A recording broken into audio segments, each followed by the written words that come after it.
Salut les amoureux des plantes, bienvenue de nouveau sur Plantélier. Aujourd'hui, nous parlons du romarin, et plus précisément des choses que j'ai apprises qui ont complètement transformé la façon dont le mien pousse. Parce que le romarin a la réputation d'être une herbe facile, qui demande peu d'entretien, et dans le bon climat, c'est vrai.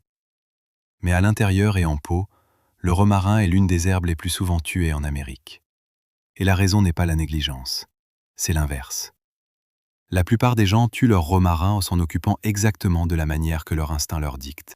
Si vous avez déjà rentré un plant de romarin à l'intérieur pour l'hiver, et que vous l'avez regardé lentement brunir et mourir malgré tous vos efforts, ou si vous en avez acheté un à l'épicerie qui avait l'air magnifique pendant 2 semaines puis s'est effondré, ou si votre romarin extérieur semble avoir du mal alors que celui de votre voisin prospère, aujourd'hui est le jour où tout change. Parce qu'une fois que vous comprenez ce dont le romarin a réellement besoin, ce qui est radicalement différent de ce dont la plupart des plantes d'intérieur ont besoin, le garder vivant et florissant devient simple. Avant de commencer, abonnez-vous si vous voulez des soins végétaux pratiques et réels qui fonctionnent vraiment. Plantelier est pour les gens qui veulent des résultats, pas seulement des conseils. La première chose que j'ai apprise, et celle qui a tout changé, c'est que le romarin n'est pas une plante d'intérieur. C'est un arbuste méditerranéen que nous nous sommes convaincus de pouvoir faire vivre comme une plante d'intérieur. Et cette incompréhension est la cause première de presque tous les échecs avec le romarin. Dans son habitat naturel le long des côtes du sud de la France, de l'Espagne, de l'Italie, de la Grèce et de la Turquie, le romarin pousse sur des collines rocheuses exposées en plein soleil, avec un mouvement d'air constant, un sol extrêmement drainant et de longues périodes sèches entre les pluies. Il peut devenir un arbuste ligneux, de 1,20 m à 1,80 m de haut. Il vit pendant des décennies. Il survit à la sécheresse, aux embruns salés, au sol pauvre et à la chaleur intense. En Méditerranée, le romarin est pratiquement indestructible. Au moment où vous ramenez cette plante à l'intérieur et la placez sur un comptoir de cuisine avec peu de lumière, un air immobile, un terreau riche et un arrosage régulier, vous avez placé un arbuste côtier méditerranéen dans des conditions pour lesquelles il n'a jamais été conçu. Et au lieu de prospérer, il décline silencieusement.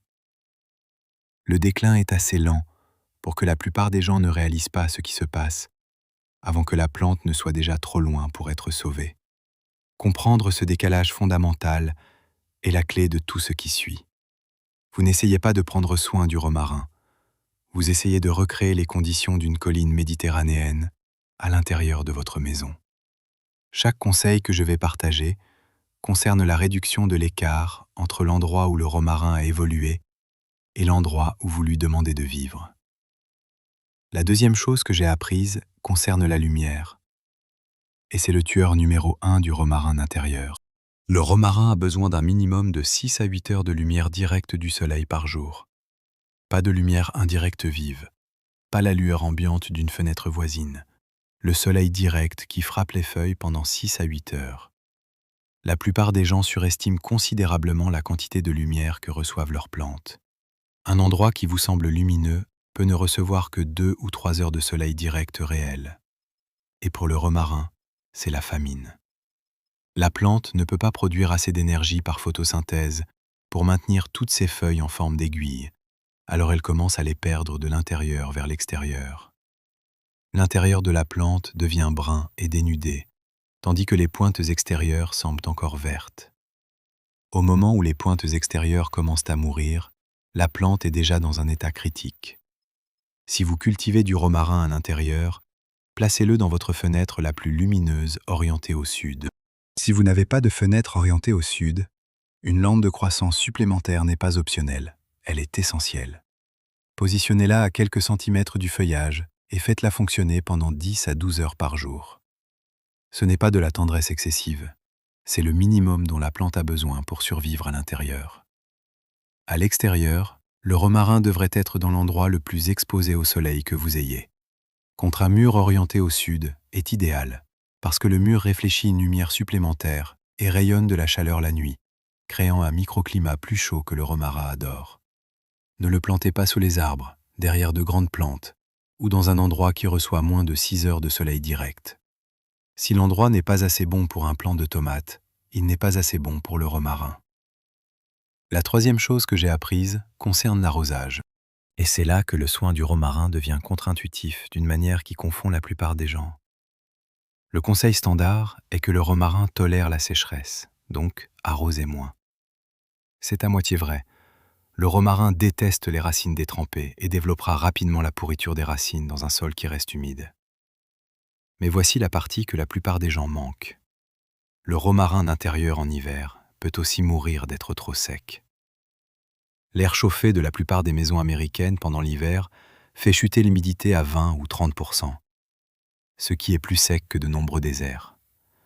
Les feuilles en forme d'aiguille du romarin perdent l'humidité rapidement dans cet air sec. Et si les racines ne peuvent pas remplacer cette humidité assez rapidement, le feuillage se dessèche et la plante meurt de déshydratation pendant que le propriétaire pense qu'il la laisse correctement sécher. La solution est un équilibre qui demande de la pratique. Arrosez votre romarin quand le centimètre supérieur du sol est sec, mais avant que toute la motte de racines ne sèche complètement. En été, cela pourrait être tous les 4 à 5 jours dans un conteneur. En hiver à l'intérieur, cela pourrait être tous les 7 à 10 jours, selon l'humidité et la température de votre maison. La clé est de vérifier le sol, pas d'arroser selon un horaire. Les horaires ne tiennent pas compte de la douzaine de variables qui affectent la vitesse à laquelle le sol sèche. Et voici une astuce qui résout élégamment le problème d'humidité. Placez une couche de cailloux ou de petites pierres dans votre soucoupe de drainage et gardez de l'eau dans la soucoupe jusqu'au niveau des cailloux. Posez votre pot sur les cailloux de sorte que le fond du pot soit au-dessus de la ligne d'eau, pas dedans. Lorsque l'eau dans la soucoupe s'évapore, elle crée un microclimat d'humidité autour de la base de la plante. Les racines restent sèches parce qu'elles sont au-dessus de l'eau. Mais l'air autour du feuillage obtient le coup de pouce d'humidité qui empêche les aiguilles de se dessécher. C'est la meilleure astuce pour le romarin intérieur en hiver. La quatrième chose que j'ai apprise concerne le sol, et cela se connecte directement au problème d'arrosage. Le romarin a besoin d'un sol à drainage rapide et relativement pauvre. Le terreau standard retient trop d'humidité trop longtemps. Il est conçu pour les plantes d'intérieur tropicales qui veulent une humidité constante.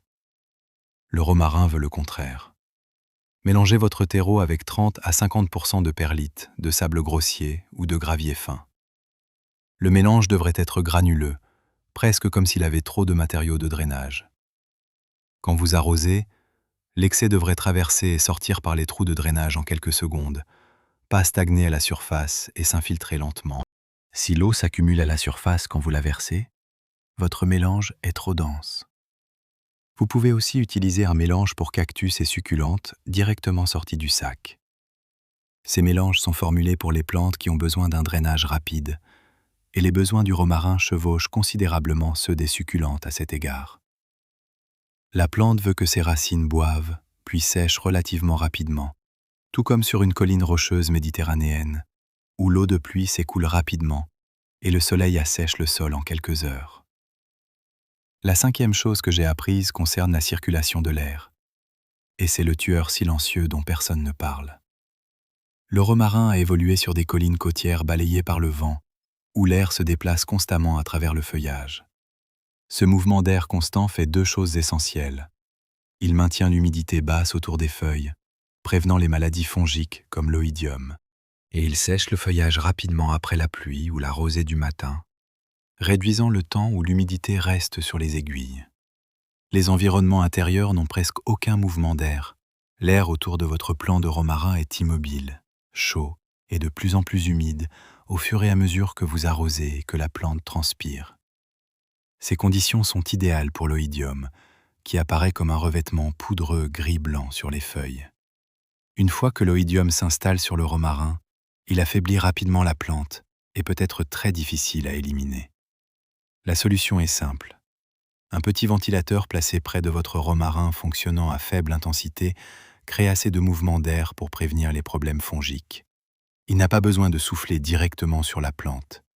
Juste faire circuler l'air dans la zone suffit. Certains cultivateurs positionnent un petit ventilateur de bureau USB près de leur collection d'herbes et le laissent fonctionner chaque fois que les plantes sont à l'intérieur. Cela semble être une petite chose, mais cela fait une énorme différence pour le romarin. La sixième chose que j'ai apprise concerne la taille, et elle suit le même principe que la lavande, mais avec une différence importante. Le romarin, comme la lavande, pousse sur une base ligneuse. Les parties inférieures des tiges deviennent du bois dur avec le temps, tandis qu'une nouvelle croissance verte tendre s'étend depuis les pointes. Si vous ne taillez jamais, la plante devient dégingandée, ligneuse et nue à la base. Mais contrairement à la lavande, le romarin peut se régénérer à partir du vieux bois dans certains cas, selon la variété, l'âge du bois et la santé de la plante. Ce n'est pas garanti, mais c'est plus tolérant que la lavande à cet égard. La meilleure pratique est une taille régulière et légère. Chaque fois que vous récoltez du romarin pour cuisiner, vous taillez. Coupez des brins depuis les pointes d'environ 8 à 10 cm de long, en coupant juste au-dessus d'un nœud de feuilles. Le nœud est le point où les feuilles s'attachent à la tige. Couper au-dessus d'un nœud stimule les bourgeons dormants à ce point pour produire 2 nouvelles branches, ce qui rend la plante plus touffue et plus dense avec le temps. Faites une mise en forme plus importante une fois par an, au début du printemps, juste au moment où la nouvelle croissance commence. Coupez environ 1/3 la croissance de l'année précédente, en maintenant une forme arrondie. Cette mise en forme annuelle empêche le problème de base ligneuse nue de se développer et garde la plante assez compacte pour les conteneurs et l'usage culinaire. Voici le détail spécifique au romarin qui diffère de la lavande. Le romarin récompense la récolte fréquente et légère. Plus vous l'utilisez en cuisine, plus il se ramifie. Un plant de romarin qui est récolté régulièrement est plus dense, plus sain et plus productif qu'un plant laissé à pousser sans être touché. Utiliser la plante fait partie d'en prendre soin. La cuisine et le jardin travaillent ensemble. La septième chose que j'ai apprise concerne la transition intérieure-extérieure, et c'est là que la plupart des morts hivernales se produisent. Si vous vivez dans les zones 7 à 10, le romarin peut rester à l'extérieur toute l'année comme arbuste vivace. Il est résistant jusqu'à environ -9 à -6 degrés Celsius, selon la variété. Harp et Madeline Hill sont parmi les cultivars les plus tolérants au froid, survivant dans la zone 6 avec protection. Si vous êtes dans la zone 6 ou plus froide, le romarin doit rentrer à l'intérieur pour l'hiver. Et la transition est là où la plupart des plantes meurent. Vous ne pouvez pas simplement attraper un plant de romarin qui a vécu en plein soleil et dans le vent tout l'été et le placer sur un comptoir de cuisine sombre en octobre. Le choc de passer de 8 heures de soleil extérieur intense à 4 heures de faible lumière intérieure provoque un déclin rapide. La solution est une transition progressive. Commencez à déplacer la plante vers des endroits progressivement plus ombragés à l'extérieur pendant 2 semaines avant de la rentrer à l'intérieur. Cela acclimate le feuillage à des niveaux de lumière plus faibles progressivement. Ensuite, entrez-la à l'intérieur dans votre fenêtre la plus lumineuse. Même avec l'acclimatation, attendez-vous à une certaine chute de feuilles pendant les premières semaines, pendant que la plante s'ajuste. C'est du stress, pas la mort. Si les tiges sont encore vertes et flexibles lorsque vous grattez l'écorce avec votre ongle, la plante est vivante et se rétablira. Au printemps, inversez le processus. Ne prenez pas une plante qui a été dans une faible lumière intérieure tout l'hiver et ne la mettez pas en plein soleil. Les feuilles brûleront. Déplacez-la dans un endroit extérieur ombragé pendant 1 semaine, puis au soleil partiel, puis au plein soleil sur 2 à 3 semaines. La patience pendant ces transitions empêche la mort soudaine qui fait dire aux gens que le romarin est difficile à cultiver. La 8e chose que j'ai apprise concerne la propagation, et celle-ci vous fait économiser de l'argent pour toujours. Le romarin se propage facilement à partir de boutures de tiges, ce qui signifie qu'une plante saine peut vous fournir autant de nouvelles plantes que vous voulez gratuitement. Prenez des boutures de 10 cm depuis les pointes de tiges saines. Dénudez les 5 cm inférieurs de feuilles, laissant une tige nue en bas et une touffe d'aiguilles en haut. Vous pouvez les enraciner dans l'eau ou directement dans un sol humide et granuleux. L'enracinement dans l'eau est plus rapide et vous permet de regarder les racines se développer. Placez les tiges dénudées dans un verre d'eau. Changez l'eau chaque semaine et en 3 à 4 semaines, vous verrez des racines émerger. Une fois que les racines mesurent 2 à 5 cm de long, transplantez dans le sol. L'enracinement dans le sol est plus lent, généralement 6 à 8 semaines, mais produit des systèmes racinaires légèrement plus forts. Trempez l'extrémité dénudée dans une hormone d'enracinement si vous en avez, bien que ce ne soit pas essentiel. Plantez la bouture dans de la perlite humide ou un mélange de sol granuleux d'environ 5 cm de profondeur. Gardez humide, mais pas mouillé, dans une lumière indirecte vive, et résistez à l'envie de vérifier les racines en tirant la bouture vers le haut. Après 6 semaines, donnez-lui un léger coup.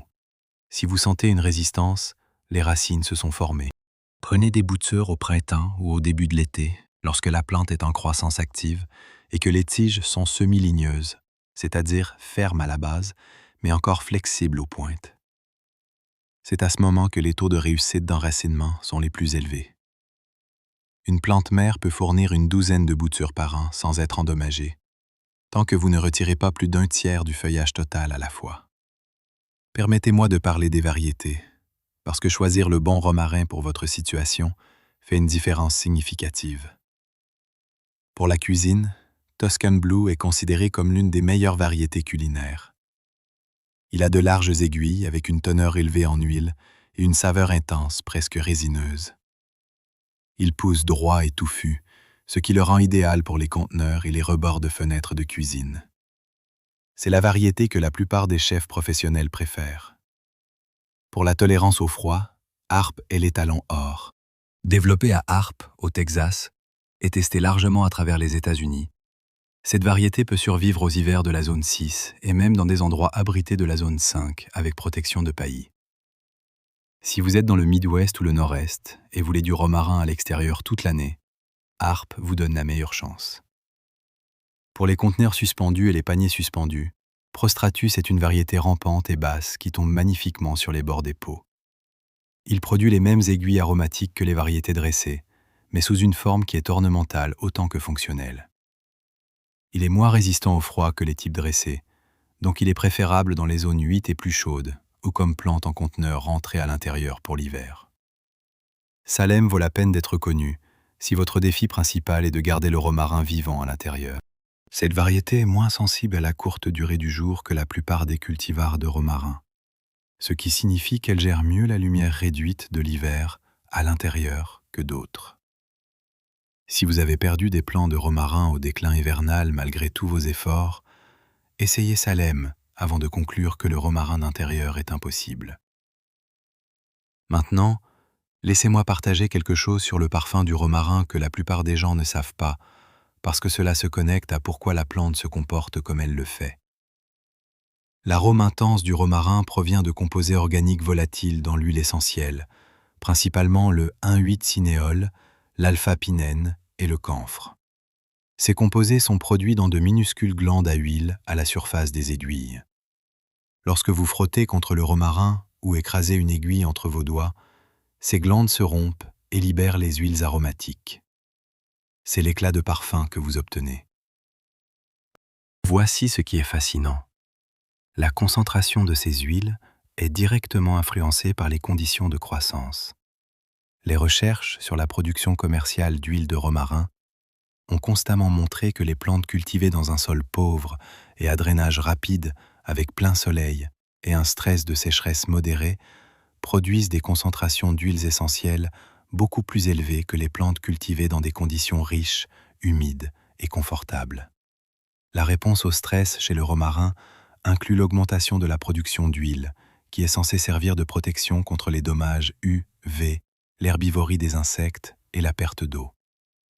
Cela signifie que les mêmes pratiques de soins qui gardent votre romarin vivant et sain, sol pauvre, plein soleil, arrosage peu fréquent, le rendent également plus parfumé et savoureux.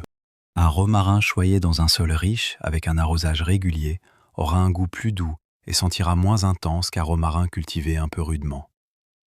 La plante récompense ce qui pourrait sembler de la négligence, avec les qualités mêmes pour lesquelles vous le cultivez. Le confort produit du romarin fade.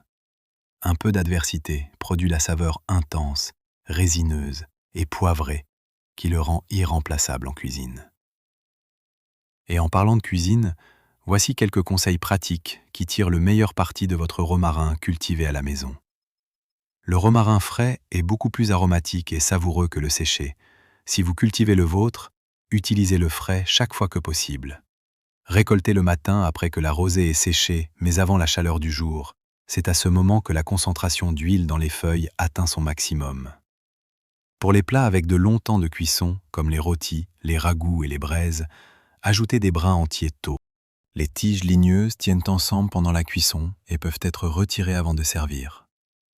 La chaleur extrait les huiles lentement au fil du temps, infusant le plat profondément. Pour les plats à cuisson rapide ou la finition, hachez finement les aiguilles fraîches et ajoutez-les dans les dernières minutes. Les huiles du romarin sont volatiles, ce qui signifie qu'elles s'évaporent avec une chaleur prolongée. Ajouter du romarin frais à la fin préserve les notes aromatiques vives qui rendent l'herbe distinctive. Une chose de plus, les fleurs de romarin sont comestibles. Elles sont petites, généralement bleues ou violettes, et ont une version plus douce de la même saveur que les feuilles. Elles font de belles garnitures sur les légumes rôtis, les salades et les cocktails. La plupart des gens ne voient jamais leur romarin fleurir parce qu'ils récoltent trop agressivement ou que la plante a du mal à l'intérieur.